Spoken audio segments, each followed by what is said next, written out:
Good evening, parents, guardians, and students, and thank you for gathering here tonight. My name is Reagan Jones, and I'm here to propose to you an exercise intervention program to potentially improve and prevent mental illness in Australia. Here are some facts regarding anxiety and depression. To start with, I want you to think about how many friends you have on Facebook. If you have 300 friends, then about 34 of them will be suffering from anxiety, 28 of them will be suffering from depression, and 15 of those will be suffering from both. This is according to the latest statistics from the Australian Bureau of Statistics, and this is only what has been reported. Furthermore from this, the symptoms of anxiety and depression can be a precursor to suicide, which killed 2,361 people back in 2010. So how does this have any relevance to the youth of Australia? Well, of those 2,361 people, 130 were aged 19 years or younger. 130 young lives were taken as a result of suicide.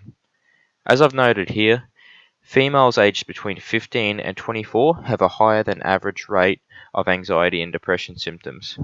Not only this, but since 2010, there have been more and more heartbreaking cases of suicide in Australians aged 19 and younger. 159 lives were lost due to suicide in 2015, and 90% of those children fell under the 15 to 19 year age bracket. The highest number reported in the last 10 years was 174 deaths in children aged 19 years or less in 2013. But what does any of this information have to do with exercise?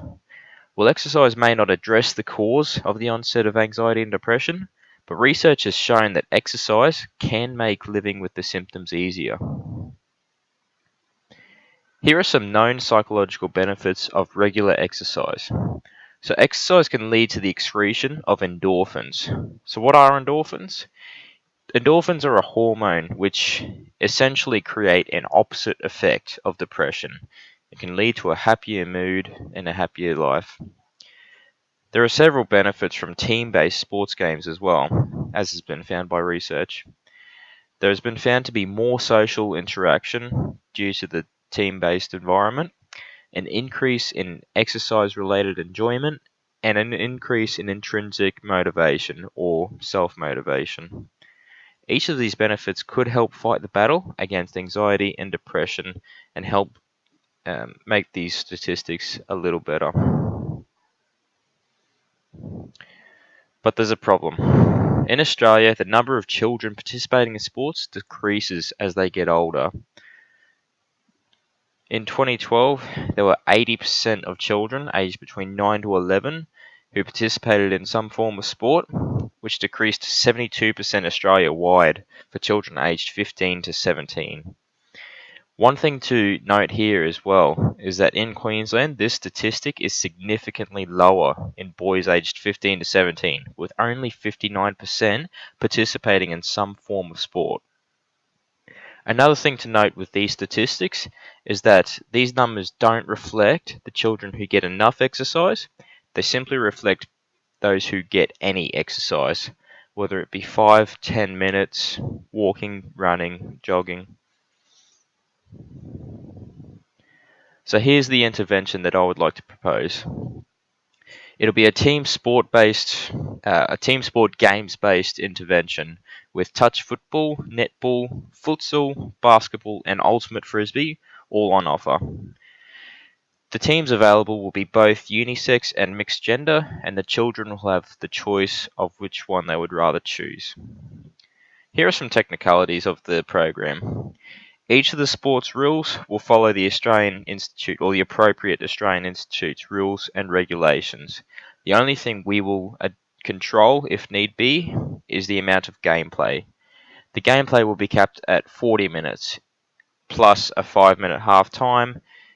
We may need to have quarter time breaks to accompany those who are not used to exercise.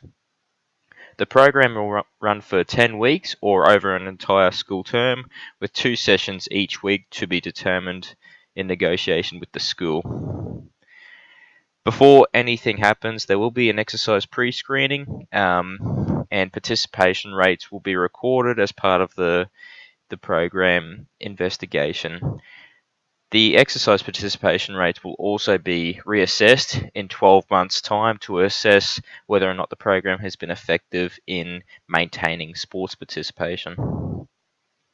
Symptoms of anxiety and depression will be analysed pre-program, immediately after the program completes, and 12 months after the completion of the program, and this will be to assess whether or not the program has been successful in lowering rates of anxiety and depression. Enjoyment levels from participation will be recorded weekly as well. So who can participate? The program is open to any high school students, regardless of their mental health status, current exercise participation, or participation history. The only requirements will be guardian consent, and in some cases, medical clearance may be required from a general physician. And this will just be for those students who have been identified as a high risk according to the Exercise and Sports Science Australia exercise pre-screening system, which is the exercise pre-screening I was referring to earlier. So the aim of this entire program is to, first and foremost, reduce symptoms of depression and anxiety. And the ultimate goal here is to hopefully reduce the number of suicides each year. The secondary aim of this program is to increase participation in exercise and maintain this participation.